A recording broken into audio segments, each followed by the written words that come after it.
buona serata a tutto il pubblico di TV7 Match, benvenuti nei nostri studi. Vi presento subito gli ospiti, i protagonisti di questa nostra serata, questa nostra prima parte di serata. Saluto Alessandro Bisato, segretario regionale del Partito Democratico in Veneto. Buonasera Bisato, grazie di essere qua. Al suo fianco abbiamo Fabrizio Boron, consigliere regionale della Lega, presidente della Commissione Sanità in Consiglio regionale. Buonasera Boron anche a lei. Buonasera al nostro editore Ermanno Casen, buonasera Ermanno. Al suo fianco Giovanni Endrizzi, senatore del Movimento 5 Stelle. Buonasera senatore, grazie anche a lei. Al suo fianco Settimo Gottardo, ex sindaco di Padova. Buonasera Gottardo, e grazie anche a lei di essere qua. Allora, ospiti politici in questa nostra prima parte di trasmissione, perché parleremo delle elezioni amministrative, di come sono andate, delle coalizioni, se si faranno le coalizioni oppure no. Insomma, parleremo un po' di quello che è il bilancio di questa tornata elettorale amministrativa, e cercheremo di capire poi quali sono le prospettive. Poi nella seconda parte della trasmissione però parleremo invece della questione del decreto Lorenzin, come avevamo promesso la settimana scorsa, quindi torneremo sul tema delle vaccinazioni, ne parleremo con degli esperti qua in studio, quindi nella seconda parte ci occuperemo dunque di salute, di un tema particolarmente sentito in questo periodo. Come sempre anche questa settimana abbiamo lanciato la nostra indagine d'opinione sulle pagine Facebook del nostro gruppo TV7, ai reporter TV7 Match. Abbiamo posto due domande, allora una di carattere politico: oggi votereste Renzi? Sì? No? Il sondaggio è già pubblicato da un paio d'ore e come vedete il 91% al momento dice che non lo voterebbe. Il secondo sondaggio invece riguarda le vaccinazioni e il tema dell'informazione anche sanitaria. Prima di fare le vaccinazioni vi hanno fatto leggere il bugiardino, oppure voi vi siete informati? L'84,6% dice di no, il 15,4% invece sì, quindi una maggioranza di amici Facebook che dicono non sono stato informato correttamente. Di questo parleremo, come dicevamo, nella seconda parte della trasmissione, ma andiamo veloci perché i temi sono tanti. Come sempre in apertura di trasmissione abbiamo le nostre ricorrenze, il nostro memorandum. Ecco qui la sigla.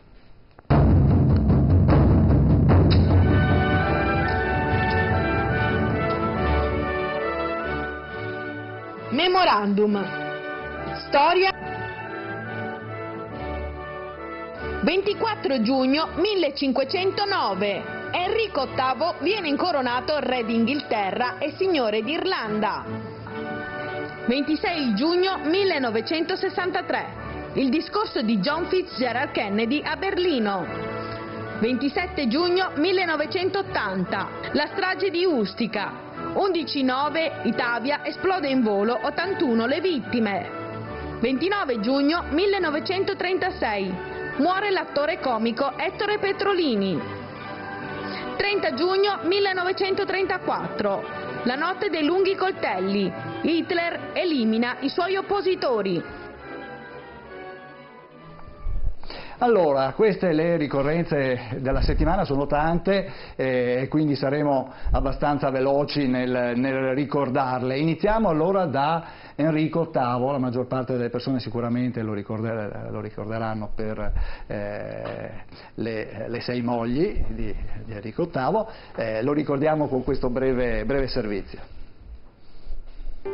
24 giugno 1509. Enrico VIII viene incoronato re d'Inghilterra e signore d'Irlanda. È il secondo monarca della dinastia Tudor, succeduto al padre Enrico VII d'Inghilterra.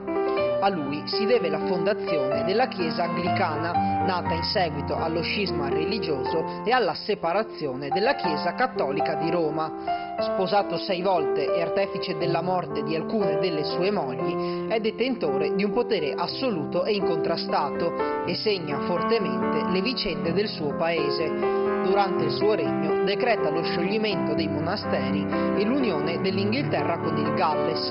Nel 1533 firma il Baghery Act, la prima legge contro la sodomia in Inghilterra, e il Witchcraft Act del 1542, che punisce con la morte l'invocazione o l'evocazione dello spirito diabolico. Ecco, un re che viene incoronato e che appunto poi segna in maniera importante anche la storia del suo paese. Gottardo, vuol dire qualcosa a proposito di Enrico VIII? No, è una figura tragica quella di Enrico VIII, perché avendo tutto il potere, tutti i poteri di vita e di morte e anche la capacità di soddisfare ogni suo desiderio, in realtà dimostra come il potere è solo. Il potere è sempre tragicamente solo e difatti muore solo e infelice. E la successione al suo potere però sarà a causa di altre guerre, di altre quindi mai fidarsi del potere, neanche quando questo è assoluto, perché genera semplicemente che tragedie e orrori. Quindi lo guardo sempre con una, diciamo, umanamente solidale, perché è un re anche peccatore come tutti siamo noi, però un re infelice che aveva tutto e poi in realtà non aveva assolutamente nulla, quindi fa pensare sempre quelli che mettono la politica come un assoluto e la conquista del potere come obiettivo. Sono strumenti, non sono mai obiettivi. Professor Casen, Enrico VIII fonda la Chiesa anglicana, dà vita alla...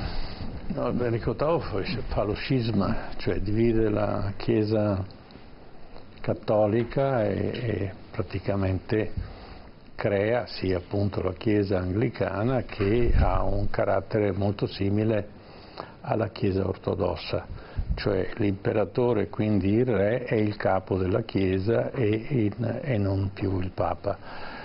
Ma questo nasce per una diatriba abbastanza banale ma importante per Enrico VIII, cioè il divorzio dalla moglie che era Caterina, che era già stata moglie del fratello e che per una questione, diciamo, di eredità, perché lei portava un'eredità importante dalla Spagna perché era figlia di Isabella di Spagna, e qui aprirei una piccola chiosa. Sono tre donne che praticamente cambiano il volto dell'Europa dell'epoca: Isabella di Spagna, Caterina appunto, che diventa sposa prima di un re di Spagna, poi il successore, e poi Giovanna, detta anche la pazza, che ritengo che pazza non fosse, che invece governerà i Paesi Bassi prima e poi la Spagna successivamente, quando morirà il marito, appunto Filippo il Bello. E sono tre donne che cambiano la fisionomia dell'Europa, e tutte e tre vengono dalla Spagna e tutte e tre discendono, cioè due discendono dalla grande madre, che è appunto Isabella, ma Enrico VIII è un re che diventa re a 18 anni, anzi è già promesso sposo quando è minorenne alla futura Caterina, e questa non riesce a dargli figli, e quindi la sua ansia, e sarà l'ansia di tutta la sua vita, è quella di divorziare, e qui si mettono di mezzo gli interessi papali, i quali erano i papi dell'epoca, erano molto legati alla Spagna e quindi mai avrebbero consentito, come fecero, il divorzio o l'annullamento del matrimonio di Enrico VIII, perché la Spagna in quel momento era dominante all'interno della Chiesa di Roma. Avevamo il Papa Borgia, che era uno spagnolo, e quindi questo e poi i successivi mantennero questa posizione. L'Inghilterra dell'epoca non era così importante come lo è adesso, divenne importante proprio dopo che Enrico VIII si fece lo scisma dal resto della Chiesa, Perché? Perché creò un'indipendenza socio-economica che consentì all'Inghilterra di evitare tutta una serie di guerre e di conflitti che normalmente venivano innescati dai vari papi, per esempio Giuliano II, che fu uno dei papi più belligeranti dell'epoca. E questa autoidentità religiosa, che poi segue quella di Lutero, anche se inizialmente Enrico VIII combatte Lutero, ma poi rivede la sua posizione, porterà al Concilio di Trento, che saranno i prodromi della guerra dei 30 anni, che porterà l'Europa a un dimezzamento della popolazione. Enrico VIII sicuramente fu per certi aspetti folle, ma per certi aspetti saggio. Certo. Allora, non so se volete aggiungere qualcosa, possiamo passare al discorso di Kennedy. Piccola nota. Prego, l'uso spregiudicato del matrimonio a scopo politico. Enrico VIII sposa la cognata perché doveva in qualche maniera subentrare al fratello morto, e a sua volta sposa le mogli successivamente per avere degli eredi maschi, ma anche per quando questo bisogno non c'era più, perché aveva già avuto l'erede che desiderava, per questioni geopolitiche. Ecco, oggi assistiamo forse alla cosa più simile a questo, il matrimonio di interesse in politica e l'inciuccio. Probabilmente non è un accostamento molto semplice, è un po' stiracchiato, però è frutto dello stesso cinismo. Certo, certo. Allora andiamo avanti, andiamo a Berlino allora con il discorso di John Fitzgerald Kennedy il 26 giugno del 1963. Sentiamo. 26 giugno 1963. Durante il discorso tenuto a Rudolf Wilde-Platz, mentre era in visita ufficiale alla città di Berlino Ovest, John Fitzgerald Kennedy pronuncia la celebre frase "Ich bin ein Berliner", sono un berlinese. È lo stralcio di uno dei più celebri discorsi del presidente americano in un momento cruciale della guerra fredda. L'intento di Kennedy è quello di comunicare alla città e alla Germania stessa la solidarietà e amicizia degli Stati Uniti dopo il sostegno dato dall'Unione Sovietica alla Germania Est e la costruzione del muro di Berlino come barriera definitiva tra due mondi contrapposti. Allora, eccolo qua. Allora, Bisato, qui abbiamo un capo di Stato americano, una delle figure forse più ricordate nei trascorsi, diciamo, dei capi di Stato americani, che arriva appunto a Berlino e lancia questo messaggio: siamo in piena guerra fredda. Una figura importante, e lui dice: io sono un berlinese, sono uno di voi. Sì, una figura assolutamente carismatica, che ha segnato la storia. Anche il fratello, se mi è permesso, certo. Quindi la dinastia Kennedy in certo qual modo ha poi dato seguito nelle generazioni future, e se dovessi fare un paragone con la storia che viviamo adesso, lì almeno era chiaro quali erano gli orizzonti di ognuno. Il mondo vive invece un momento storico in cui, per paradosso, da un certo punto di vista, in parte si sta ricreando questa frattura forte tra Stati Uniti e Russia, anche se sotto mentite spoglie, nel senso che un po' flirtano e un po' invece se le danno di santa ragione attraverso i nuovi strumenti. Ma soprattutto dove va il mondo in questo momento nella geopolitica internazionale. Noi viviamo con fortissima tensione il terrorismo internazionale che segna le nostre vite, ma non è ben chiaro dove le grandi potenze stiano, come dire, mettendo l'occhio per guidare i fenomeni più generali. Da un certo punto di vista era forse una lettura più chiara all'epoca, certo, la situazione... anche se con tutte le tensioni del caso, e quindi è stato un discorso assolutamente dirompente per l'epoca innovativo, perché dava anche un'empatia nuova che all'epoca non era del tutto scontata tra il politico al massimo livello e le persone che avevi di fronte. Ha creato anche questa nuova tensione morale tra l'elettore e l'eletto, ecco. Certo, certo. Boron, guerra fredda, diceva Bisato, oggi forse si sta riaccendendo e proprio oggi peraltro Mosca ha rinnovato le sanzioni nei confronti dell'Europa in risposta alle sanzioni, quindi diciamo una guerra fredda che si è cercato di spegnere, è una situazione che si ripete. Beh, con conseguenze economiche non indifferenti in questo caso per noi. Sicuramente, un presidente che comunque viene ricordato nel bene e nel male, no, per tutto quello che è stato, perché non dobbiamo dimenticare che Kennedy è ricordato per cose ovviamente, per aperture molto importanti, ma allo stesso tempo per una fine che ha portato anche uno strascico di discussione che oggi insomma ha dato qualche certezza anche sulla sua vita, che ne hanno un po' offuscato l'immagine, quindi anche Kennedy, seppur presidente degli Stati Uniti, era un essere umano, ecco.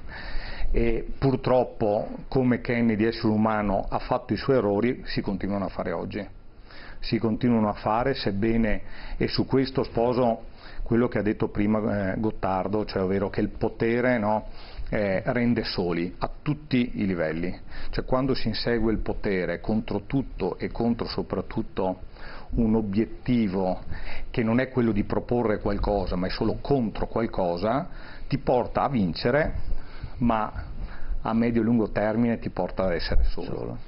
E oggi purtroppo è quello che stiamo vivendo, un potere autoreferenziale ad altissimi livelli che non ascolta quello che succede ovviamente nel mondo reale, non ascolta quello che succede nei popoli e nella gente, porta sanzioni contro, secondo me, ogni ragionevolezza, perché quello che sta avvenendo non ha nessun senso, e magari quando se ne accorge è troppo tardi.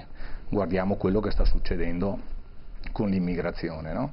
Cioè, da mesi e da anni che noi diciamo in maniera forte e decisa che non è il modo ovviamente di affrontare il tema, un tema difficilissimo come quell'immigrazione, e ovviamente ci accorgiamo dopo mesi, dopo anni, dopo ovviamente aver creato danni enormi, che guarda caso i detrattori dicono la stessa cosa, cioè non dicono che avevamo ragione ma dicono la stessa cosa, cioè, purtroppo sì, aiutiamo i profughi, no i migranti economici. Quindi proprio riassumendo è quello che è stato detto all'inizio, cioè il potere, no? Il potere fino a se stesso contro qualsiasi logica, che poi però a medio e lungo termine si dimostra per quello che è, e solitamente il popolo dà la sua sentenza. Certo. Non so se volevate aggiungere qualcosa. Del discorso di Kennedy a Berlino un passo mi colpì più della frase citata nel servizio, ed è quando dice: noi non abbiamo mai costruito muri per trattenere chi se ne vuole andare. Oggi noi abbiamo invece i muri per frenare l'ingresso. Ci sono muri ai confini tra l'Italia e gli altri Paesi membri, abbiamo Paesi che si considerano genericamente più avanzati dell'Italia, che si rifiutano di accogliere, di fare la loro parte. Do un dato tanto per dire, quello delle riallocazioni. La Francia doveva accogliere 3.000 richiedenti asilo e ne ha accolti poco più di 300. Ecco, questo ci dà il senso che l'Italia dentro l'Europa non è ancora a pieno diritto su un piano di parità, e quindi viene violata la nostra Costituzione laddove consente una cessione di sovranità solo su un piano di reciprocità tra i contraenti. Un'altra riflessione su quel discorso è su cosa significa oggi libertà, perché allora, proprio parlando del muro di Berlino e della tragedia di questa città divisa, il concetto di libertà era la libertà di spostarsi, la libertà di parlare, di esprimere un'opinione. Oggi la libertà è forse bloccata a monte, dentro le persone, l'impossibilità di conoscere i limiti che ci sono alla conoscenza, alla divulgazione anche di informazioni, la possibilità di avere una vera, come posso dire, un arcobaleno di voci che si confrontano, e l'altro limite alla libertà è quello del rispetto della sovranità popolare.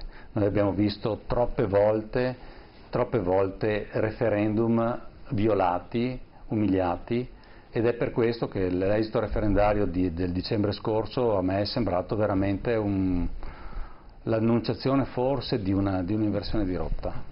Certo, certo. Allora direi di andare avanti perché i temi sono ancora molti e il tempo scappa via.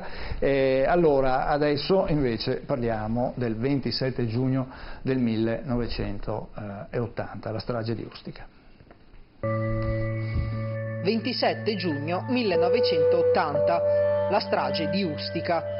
L'aereo di linea Douglas DC-9 della compagnia Itavia precipita al largo di Ustica. 81 persone perdono la vita. L'aereo si sarebbe trovato del tutto casualmente in un triangolo di cielo interessato da operazioni di guerra e sarebbe stato raggiunto e colpito da un missile. Ma dopo quasi 30 anni di inchieste, migliaia di cartelle di atti e quasi 300 udienze processuali, la verità sul caso Ustica non è ancora venuta pienamente alla luce. Allora, una tragedia che ancora attende una risposta, professor Casen. No, una parte della risposta è stata data. Il problema di Ustica è un problema di chiarezza e di opportunità di poter capire perché è successo questo fatto e quali sono i responsabili. Questo è il grosso problema. Ustica è un disastro annunciato. L'Italia si prestava a quell'epoca a fare da corridoio aereo degli aerei MiG libici che non potevano essere manutenzionati in Libia e dovevano andare nei paesi dell'est ad essere manutenzionati, Jugoslavia e Cecoslovacchia. Naturalmente non c'era un passaggio idoneo perché non potevano passare sulla Grecia, non potevano passare sulla Turchia, non potevano passare da altre parti. E gli unici che avevano un rapporto positivo nei confronti di Gheddafi erano chiaramente il governo italiano, anche se Gheddafi a quell'epoca era stato fatto un embargo per la Libia ed era stato emarginato per i fatti che poi conosciamo della caduta di un Boeing di cui veniva incolpati i servizi segreti libici. Questo transito avviene normalmente sotto la protezione dell'Italia, ma per poterlo fare è necessario uno schermo.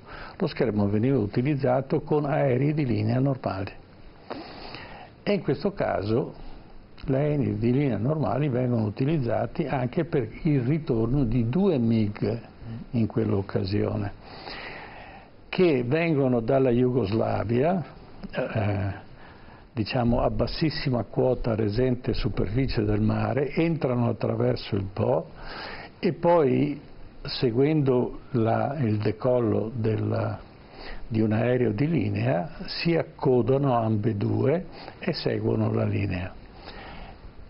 Quello che era una cosa normale, quindi veniva accettata tacitamente dai paesi, diciamo, europei che erano contrari alla Libia, in quel momento c'è un fattore nuovo.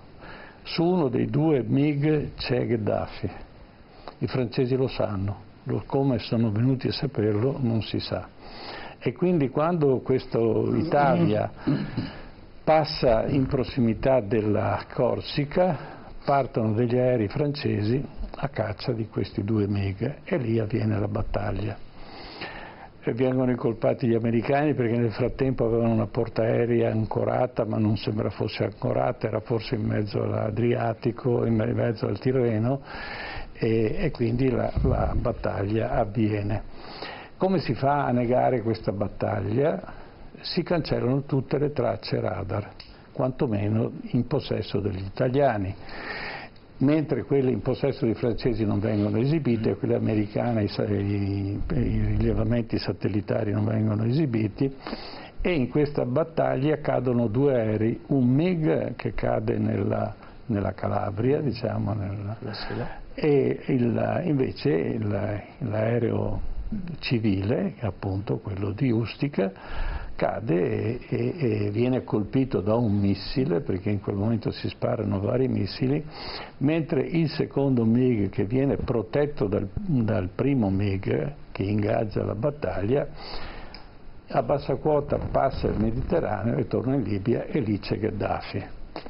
Il MiG che cade in Calabria non viene ritrovato dopo un mese, cioè attorno a questo MiG si crea una sorta di cordone dove le persone non possono assolutamente passare, e quindi poi improvvisamente dice: è caduto un MiG sulla Sila, e allora lo vanno a prelevare, e stranamente qui abbiamo un intervento magistrale di Andreotti, e improvvisamente lo prendono e non lo controllano nemmeno, né fanno l'autopsia del pilota, lo prendono così com'è, lo imbarcano e lo consegnano alla Libia.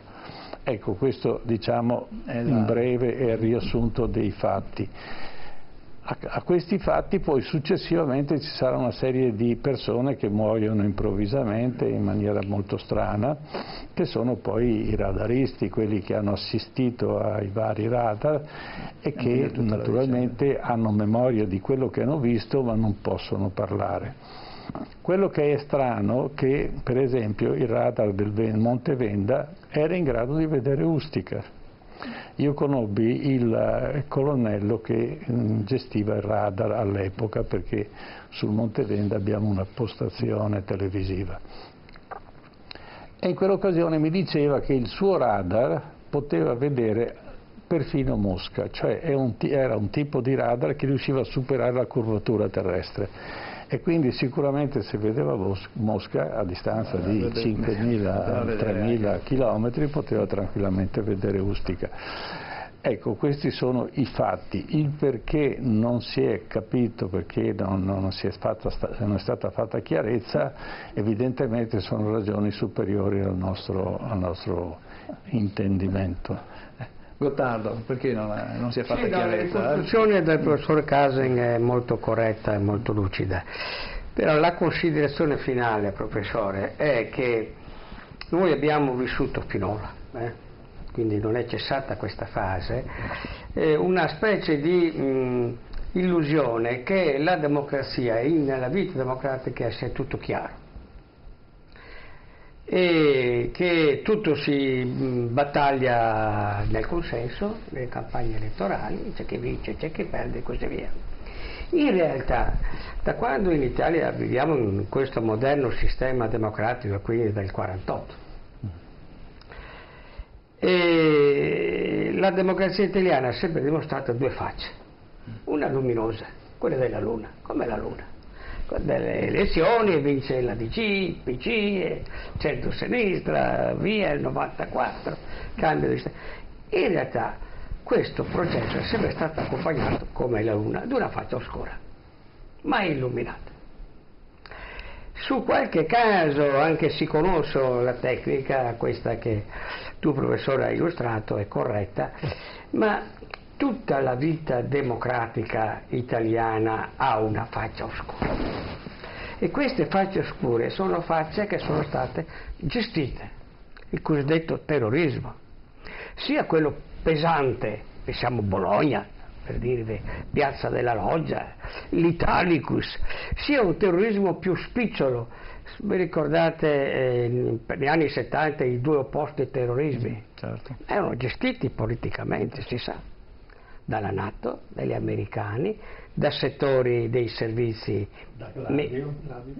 tanto per essere chiari, tutto era gestito, quindi c'è una parte oscura della democrazia che fa sì che il nostro paese, la democrazia completa e trasparente, non sia mai avvenuta. Dico nel nostro paese, ma in realtà questo avviene in tutti i paesi. Abbiamo prima ricordato Kennedy, uno dei pochi veri impeachment che fanno gli americani, come l'hanno fatto con Lincoln, è così. sparano. E quindi ci sono, anche su Kennedy come su Moro, i processi sono stati diversi, ma la verità vera non è mai venuta fuori. Quindi dobbiamo sempre pensare che noi dobbiamo passare a una fase di democrazia completa quando questi arcana imperi, dicevano una volta gli storici dell'impero romano, non ci sono più. Perché finché ci sono gli arcana imperi, anche la democrazia resta debole. Noi siamo ancora una democrazia debole perché non abbiamo ancora illuminato l'altra faccia della luna. Non so se riusciremo mai ad illuminarla.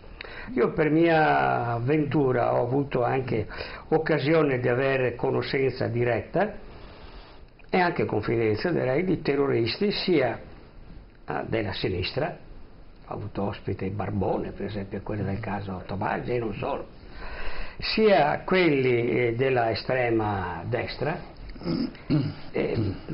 perché per vari motivi alcuni mi sono stati segnalati, per esempio direttamente da Cossiga, tanto per essere chiari, e ho capito che c'è questo lato oscuro che vede la convergenza più inimmaginabile.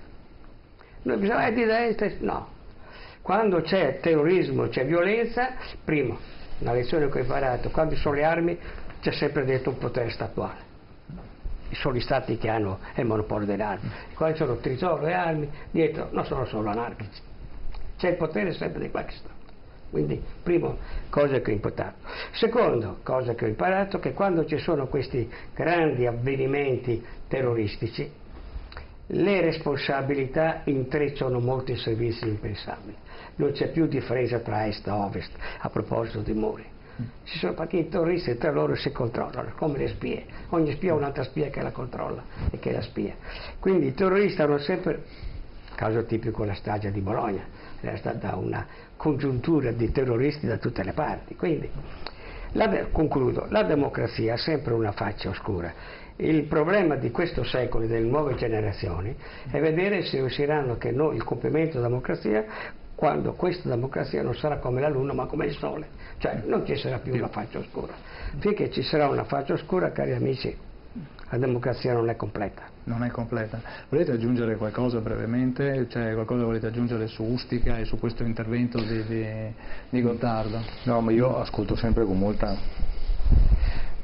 anche volontà di imparare, no? Da chi ovviamente ha visto più di me, più parte di vita di me, e quando sento parlare di oscura convergenza, cioè dico, oggi è uguale, esempi ne abbiamo anche ultimi, oscura convergenza.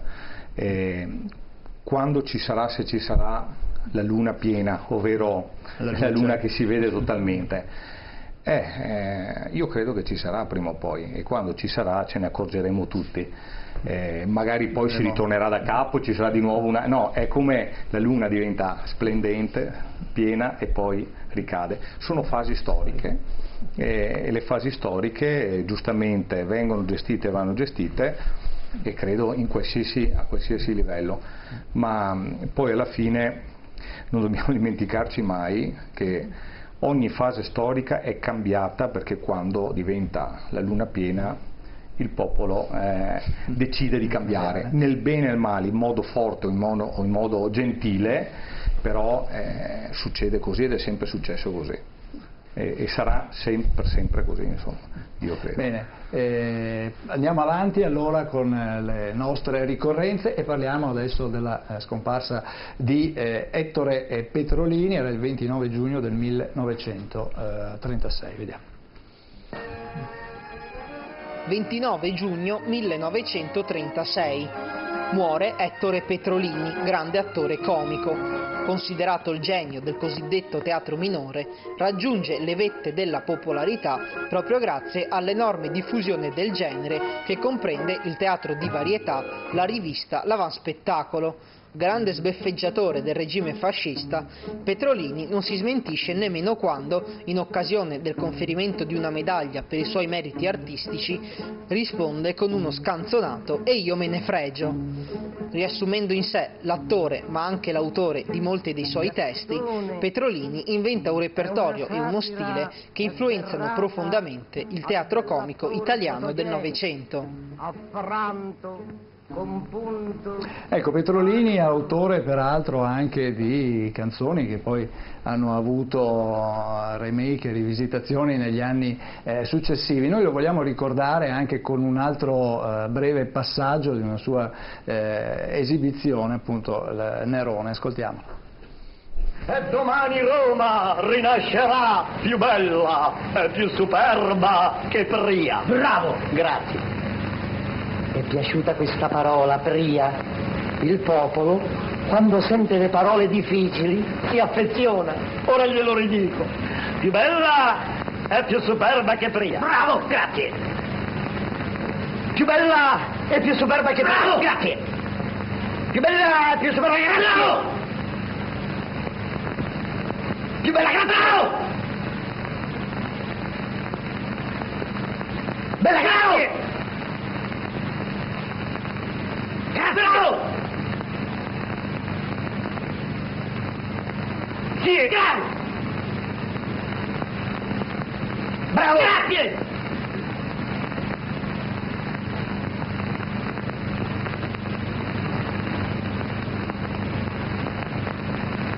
Bravo! Lo vedi? Il popolo, quando si abbitua a dire che sei bravo, pure che non fai niente, sei sempre bravo. Allora, eccolo qua, Petrolini. Cosa dice Gottardo?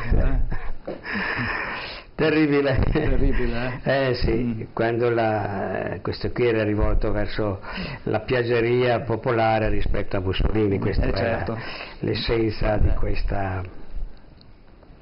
Invece il seme della democrazia è la critica. Ecco, no, il senso del consenso, il consenso ha un sapore se accompagnato anche da un altrettanto palese dissenso, se no sono Petrolini. Certo. Il dissenso è sacro. Bisato, che dice? Apprezzo Gottardo che sa veramente da ogni cosa tirar fuori un'analisi della vita che viviamo in generale. La satira da questo punto di vista è, come dire, la cosa che sa tirar giù il potere dal piedistallo. E però se qualcuno è, come dire, al centro della satira dovrebbe anche sapere che è motivo di, come dire, non dico di soddisfazione, ma vuol dire che è sotto le luci del riflettore, e quindi però forse è più facile da dirlo dal di fuori, quando ti capita probabilmente non l'accetti con facilità. Io penso che, e non so se sia una chiusa rispetto alle cose che ci siamo detti in questa mezz'ora, che effettivamente il potere per il potere, visto che tutti noi abbiamo in certo qual modo un impegno pubblico, non dovrebbe essere mai il fine del nostro agire quotidiano, non dovrebbe essere quello di cercare di incidere nella società in base al portato valoriale che dall'angolo visuale da cui lo guardiamo, che presumo sia diverso per ognuno, vuole il bene comune. Invece moltissime volte la nostra espressione tende solo ad ottenere il fine, che è quello della gestione del potere, e non diventa lo strumento per fare il bene comune. Endrizzi, vuole aggiungere qualcosa o passiamo alla notte dei lunghi coltelli di Hitler, così torniamo sempre all'ambito del potere? Mi fa piacere quello che dice Alessandro Bisato, perché è raro che la politica riconosca le sue deformazioni.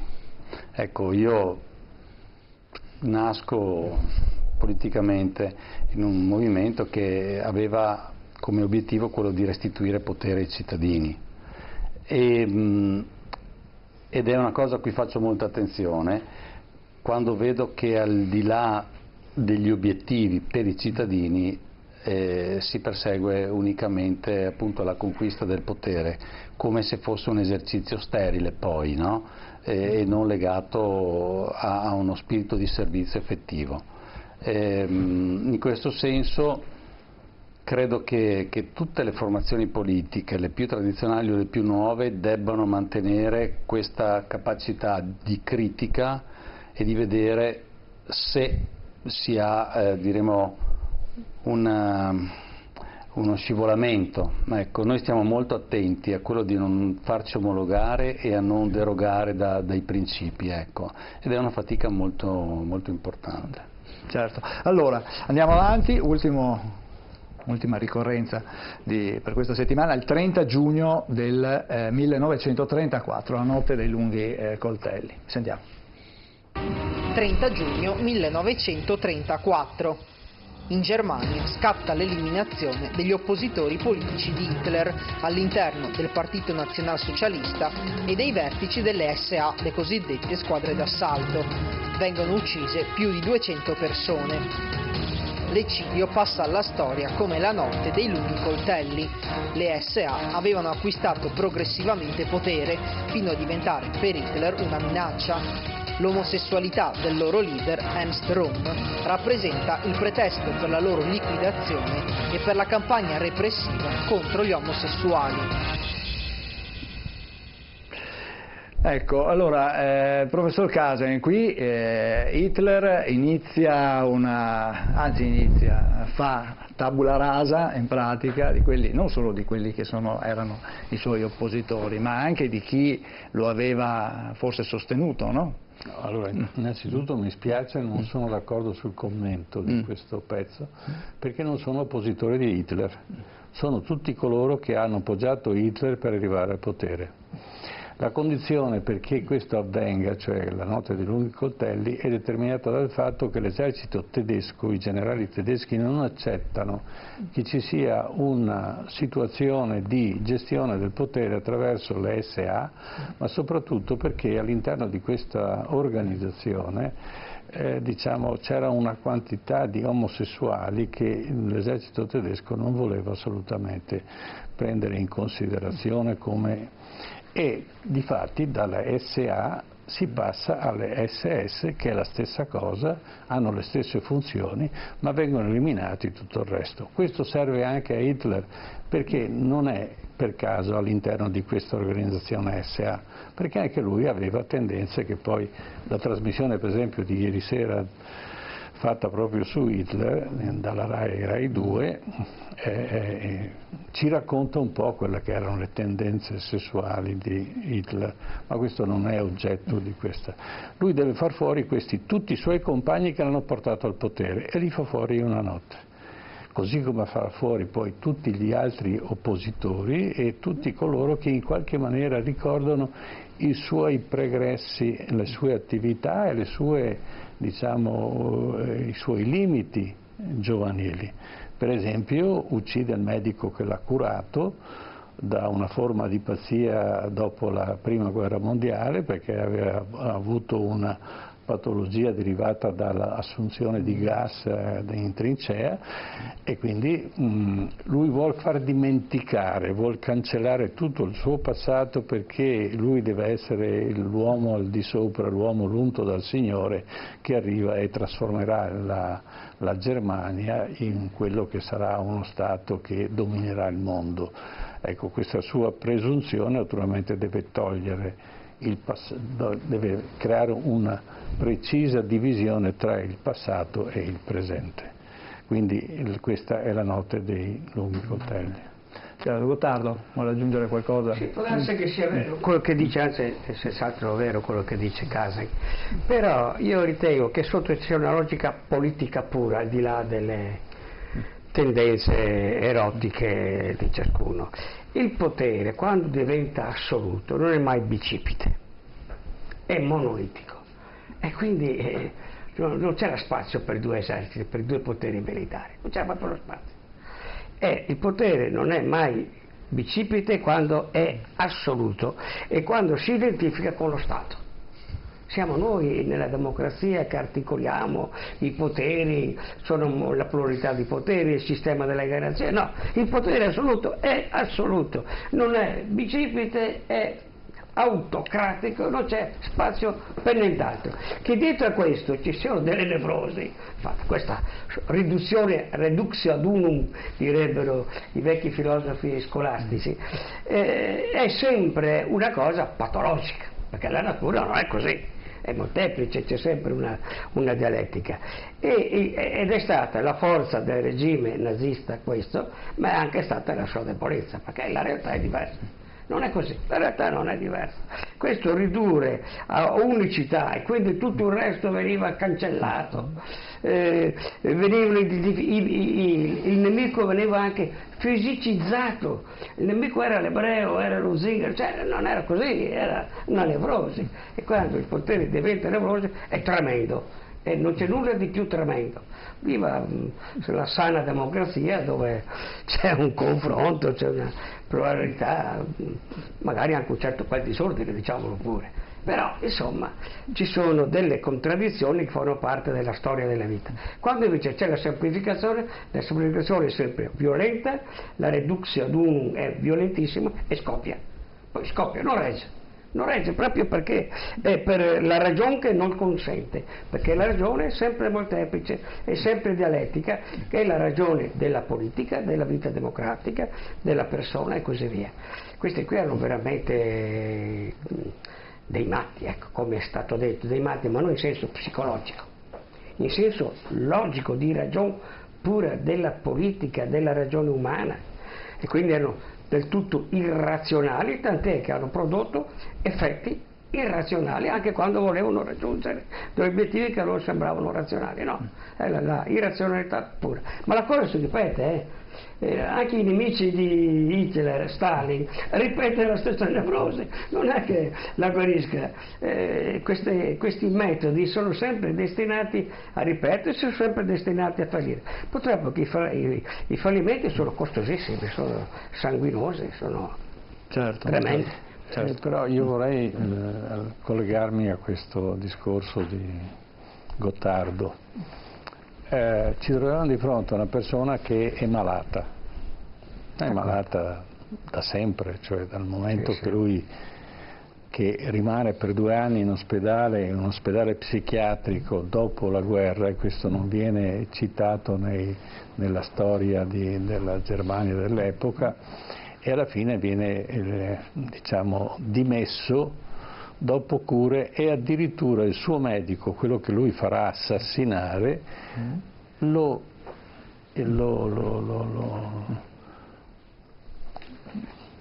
gestisce psicologicamente, cioè lo ipnotizza. Hitler viene ipnotizzato da questo medico per riuscire a curarlo, perché aveva una depressione tale che era praticamente impossibile che lui potesse sopravvivere normalmente. Ma questa patologia che gli arriva come residuato bellico se la porterà fino alla fine. Tant'è che nel 36, fine del 36, inizio del 37, incomincia la cura delle anfetamine. Allora erano appena state scoperte dai tedeschi e saranno poi utilizzate durante tutto il conflitto della Seconda Guerra Mondiale. Si dice che dal 37 in poi, fino al 45, Hitler avesse assunto solo di dosi iniettate 11.000 iniezioni di anfetamina, che vuol dire che Hitler non stava in piedi. Quando Mussolini fu portato dal Gran Sasso in Germania, incominciarono le iniezioni anche a Mussolini, perché aveva una grave depressione chiaramente determinata da tutti i fatti che noi conosciamo. Quindi le anfetamine furono, oltre a tutte le altre assunzioni di farmaci, e c'è un libro molto interessante, si intitola Tossici, che racconta il periodo in cui la Germania aveva l'arma segreta, cioè i militari tedeschi venivano anfetaminizzati quotidianamente per riuscire ad avere una resa eccellente nella loro disponibilità bellica. Cosa voleva dire? Avevano fatto una sorta di esperimento. Avevano preso un gruppo di di ufficiali e alcuni non gli avevano messo l'anfetamine, ad altri avevano messo la caffeina, avevano iniettato della caffeina e i terzi avevano dato l'anfetamina e li avevano fatti poi mantenere svegli per quasi una giornata e fare una serie di esercizi. Alla fine chi si addormentò per primo furono quelli non anfetaminizzati, i secondi poi furono quelli che avevano assunto caffeina e i terzi, che rimasero svegli fino alla fine, completarono tutti gli esercizi. Ma quando andarono a pesare i risultati più orribili furono quelli delle persone che erano state avevano assunto anfetamina, e dissero: questo è il farmaco perfetto, perché obbediscono agli ordini ma non pensano. Mentre gli esercizi fatti da quelli che non avevano assunto nessuna droga, nessun stimolante, erano gli esercizi minori però fatti correttamente. Ecco, questo è l'accerchiamento della linea Maginot fu possibile solo perché ai soldati e soprattutto quelli che conducevano i carri armati furono iniettate quantità enormi di anfetamine affinché potessero restare svegli per 4 giorni, perché se l'accerchiamento fosse stato più lento i francesi, che avevano carri armati più forti, avrebbero potuto reagire e allora la guerra lampo sarebbe finita là. Ecco, questo dà l'idea di quello che successe, con chi abbiamo a che fare, con Hitler. Non era una persona razionale, era una persona che non riusciva, prima di entrare in cura da questo famoso medico che poi gli somministra le anfetamine, non riusciva a alzarsi da tavola e andare fino in gabinetto, perché si fermava a metà, non mangiava più e soffriva di flatulenza per questioni proprio determinate dalla sua attività che aveva avuto, dalla sofferenza che ha avuto durante la prima guerra mondiale, che era stata veramente terribile. Il tempo è scappato via. Abbiamo passato un'ora con le ricorrenze, andiamo in pubblicità e affrontiamo anche la questione delle elezioni amministrative. A tra poco, dopo il break.